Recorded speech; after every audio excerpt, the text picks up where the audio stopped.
Hello, I'm Kaylee Mason with the Feed Yard Horsemanship program, and this is Heard It Here. Today we have Tavi. He was our instructor for the horsemanship class today, so I have some questions for him. Can you tell us about what you do for a living and why you're passionate about horsemanship? Of course. I work at Imperial Beef Feed Yard in Imperial, Nebraska. I've been working there for 18 years. It's part of the Food Cattle Company. It's one of 5 different feed yards. I've been working there for 18 years. I started working as a cattle processor and then became a supervisor. And then after that, I became cattle manager. I am passionate about horsemanship because horses are something that can help people understand not only the horse aspect, on your daily life as you work, but the principles that apply to horses apply to very many other aspects, like managing people, the relationship with your relatives. It's not that I became passionate about horses. I just saw different applications from the people that taught me what I know. They were not into training. They were more into applying horsemanship to develop a relationship with the horses. Therefore, it applies to about anything. So what is your overall philosophy when it comes to horsemanship with the fast-paced and high-pressure work environment like feedlots? Some people consider feed yards to be a fast-paced environment, but what I have learned, and this is one of the things I learned from horsemanship, is slow means steady, and steady means fast. So really, when you are moving cattle in an environment like that, it's all controlled. The cattle can fit. If you are getting them through a gate, what I learned, if you put them one next to each other, there's only 6 that fit. So why would you ram them into a gate knowing that out of the 300 that you are handling at the time, only 6 at the time will go? So I learned this through horsemanship when the people that taught me said, you can only put one thing at a time and then repeat the next day and then repeat the next day. And then as I was working on my horse, I saw the cattle moving, So that fast environment that we talk about is not really that fast. Lots of things happen at the same time. This is why lots of things happen at once. But none of them need to happen fast. It's the same with feed trucks. They need to go at one pace. It's the same with tractors. If they scrape pens too fast, they will roll over cattle. It's the same with horses. I mean, the feed yards are a very controlled environment. There's no reason in chasing cattle away when you know the alleyway has an end. There's no point. You take your horse, maybe trotting and whatnot. That'll make your horse happy. That'll make the cattle happy. And that'll keep you safer. So this is one of the things that I somehow through horsemanship, I got to that conclusion. So like slow and steady wins the race. We're trying to... Yes, and the main thing is to stay busy and everybody work together. We need a lot of things to happen each hour, each day. And they all need to happen at the same time. So all we need to try is work slow and steady, just like you mentioned, and stay out of each other's way. So how do you balance traditional horsemanship with the high-pressure nature of a feedlot? We've been talking about, it's like you guys and I went through today. I guess I showed you how to start handling a horse's feet. That principle applies to about anything in a feed yard. You want to get them used to feed trucks? Well, go work on that outside of work. Don't be exposing the horse in your daily work when he's just a beginner to feed trucks coming at him. That'll scare him. Things can go pretty western, pretty fast.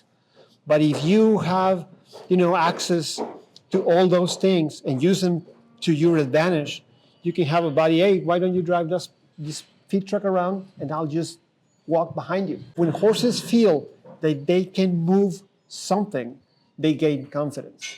Like any trainer, professional trainer will tell you that the first thing you need to do is to make space for yourself and do not let the horse move you. If the horse moves you, he will gain confidence over you. So it's the same. You want him to gain confidence over the tractor? Well, have him move the tractor, move the feed truck. Take your time to prepare yourself and the horse. All that environment that we talk about for them will be pretty normal.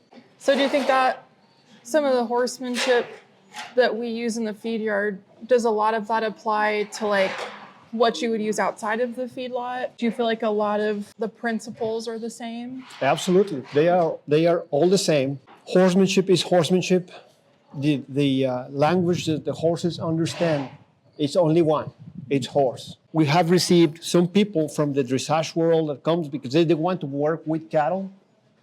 And as long as the ground is good, they can go in a pen and work kind of like we work today at the cutting pen. They have their dressage horses move cows around, and then horses gain confidence from that. The horses can only move front, back, left, and right.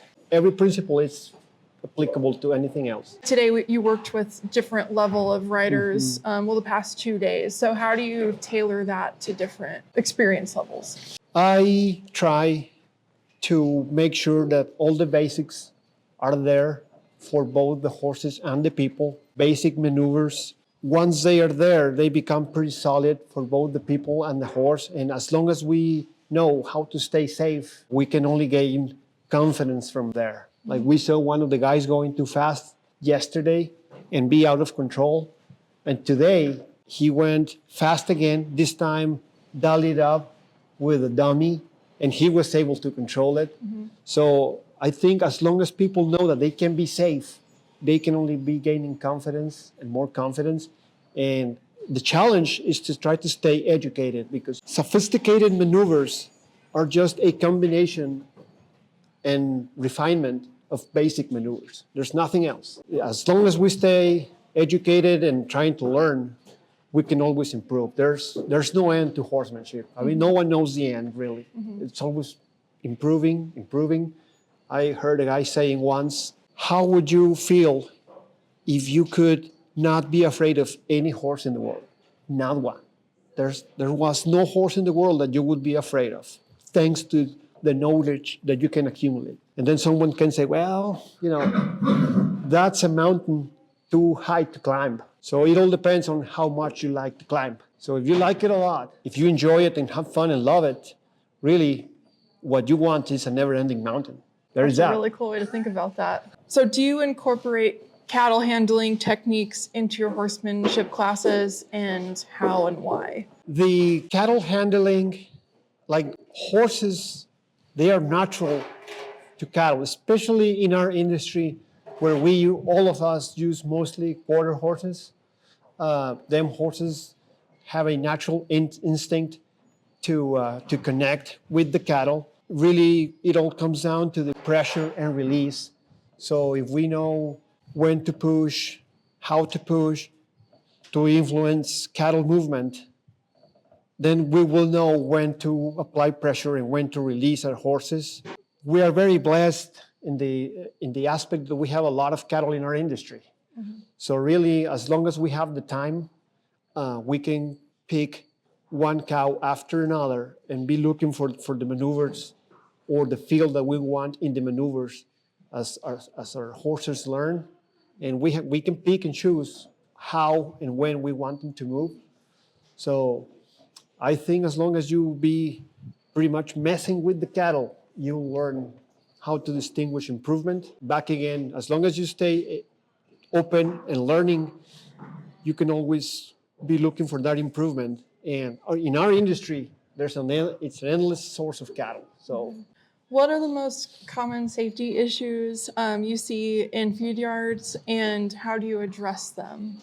the first safety issue that I see is the lack of knowledge that it's needed to understand what control means. Because when we are green as riders, we want to control our horses through mechanical items, be tie downs, martingales, stuff like that.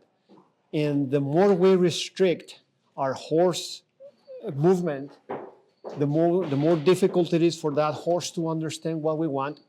We cannot find refinement in a horse that is confined in their muscles and tendons and whatnot. But with proper instruction, I think we can learn what control really means. And what it really means to me personally is you apply a cue and you get a response you want. If you don't, then you go to an aid and look for that response. And then when the horses respond to cues consistently, then you have control over the horse. And then him being free, he will be able to balance better in muddy conditions or when trapped between a gate and a fence. We get horses sometimes that are even green to deal with cattle. They get scared from cattle. So all of those things you can control through training in yourself and on your horse. The trend that I see lately is there are a lot of people watching YouTube videos and watching some of them pay subscriptions to different horsemanship channels. I think that's great. It changes the guys like right away. And then they know that they can really love their horses at the job actually. And they will have more fun. It'll be more pleasant. It'll go slower. The horse will last longer. The rider will be safer. What I don't see is open channels, between the instruction and those riders. I wish we could find a way, because of what you said before about being so busy in the feed yard environment, it's hard to find the time to connect those dots. I guess this is a step forward.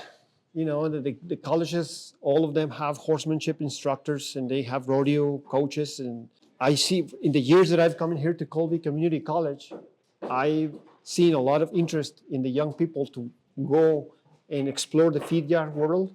So I think eventually it'll reach. We'll get there. We just need to keep working at it. Do you think pen riders in feedlots face different challenges than other operations like cow-calf or backgrounders where they're out in the pasture or strictly in an arena? Do you think there's different challenges between those?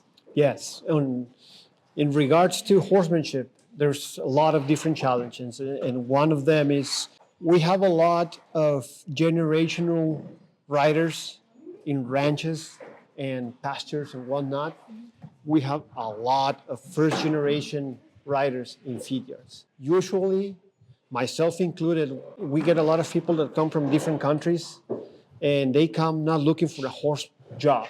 They just come looking for a job. It turns that there is a horse job. So now you have a super green person there. Another thing is the feed yard is an environment that fills their schedule from beginning to end. So you are all day long working. I never worked in a ranch before, but for people that I know, they usually go work, let's say 4 a.m. in the morning, gather their cows, check them, doctor whatever they need to doctor. And then in certain seasons, they have time to mess with the horses and advance their horses and themselves. So this is very tough in a feed yard. It's one of the reasons we can connect that instruction and the riders, because everybody's busy all the time. If you want to teach someone with time and show them all the tools that they can have to improve their horsemanship, it really needs to be away from the job. So I think that is the biggest challenge, time between feed yards and all the rest of the horse-related jobs out there.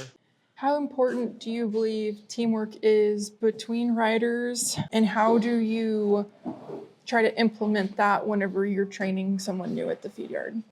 Yeah, in the feed yard, teamwork is everything. I mean, we have 4 departments in about every feed yard.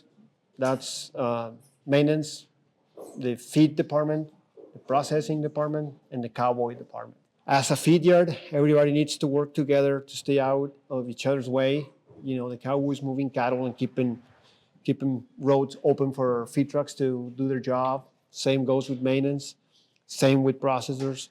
And now within each department, I think teamwork is the only thing that make the time of work decent and bearable. If someone is not pulling their weight, it's more work to do, more hours. In general, feed yards, their schedule, it's between 10 and 14 hours at the least, and the most has no end.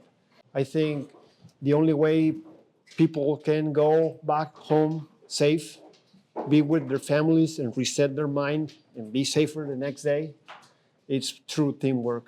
What is the most rewarding part of teaching horsemanship in the feed yard context? The most rewarding thing about teaching horsemanship in a feed yard would be when you see a guy change.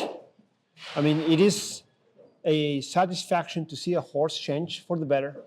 When you see a person, it's the biggest satisfaction. They become instantly happier. Now, there's no job that is too heavy for them because they really pace themselves. They pace their horses. You don't dread when you get a task delegated to you. You take your time. You know how to do it. Your horse knows how to do it. And you go about it like a normal thing. There's a guy that said, frustration begins where knowledge ends. Frustration is what can get us in a lot of problems, not only with our horses, but with the way we perceive our daily life. I mean, we are talking about people that work 60, 70 hours a week. 48 sleeping, 60 working. I mean, how many hours are left? Almost none. So the most of your time, your conscious time, you're working. So I think it's great to make it more pleasant. What advice would you give to someone just starting out in the feedlot industry? The advice would be, number one, learn how to do the job consistently, paced. That is the most important thing. That's what's going to keep you from burning out, from tearing equipment up, from breaking horses, from having accidents. I wish we all learned the concept of the definition of integrity, do the right thing, even if nobody's looking. I don't think there's a better time to work at a feed yard than right now. There is a scarcity of workers. They are in high demand. So that means we can charge and earn good money. This is a job that is very consistent through the week, through the year. My main advice would be pace yourself and learn some personal finance so you can take care of your money. The feed yard is the kind of job that offers that opportunity. There are a lot of jobs that you won't make enough money to do a really personal finance. This job pays really well, number one, because as I was saying, there's high demand, there's a lot of hours. So if you're disciplined, you can really progress financially and you can develop through training. I see big potential for somebody that is looking for a job. I think the feed yard it's great. I'm not saying it's for everyone, but it is for sure a good option. Thank you, Tavi, for coming and teaching this class. It was very beneficial for all of us that attended it and participated. For me personally, it was a really good refresher because it's been a couple years, honestly, since I've rode, and it really reminded me how much I love horsemanship and want to continue riding, and kind of learning how many different things there are that go into being a pen rider. It's not just going and checking cows. There are so many different fundamentals and things to remember. And we hope that you keep coming back and teaching this class for future feed yard certificate students. Thank you for taking the time to come out here. It is my pleasure. I appreciate the opportunity. I have followed some of them clinicians that I really admire, not only as horsemen, but as human beings. So it became like a big goal for me to be able to teach people. And if you guys keep having me, it will make my commitment to acquire more knowledge so we are able to share it and have more fun with our horses and with our students. More than anything, thank you very much. Thank you guys. Yes, absolutely. All right, well, that's it for this gathering of Heard It Here. I'm Kaylee Mason, and we will see you on the next episode. Thank you.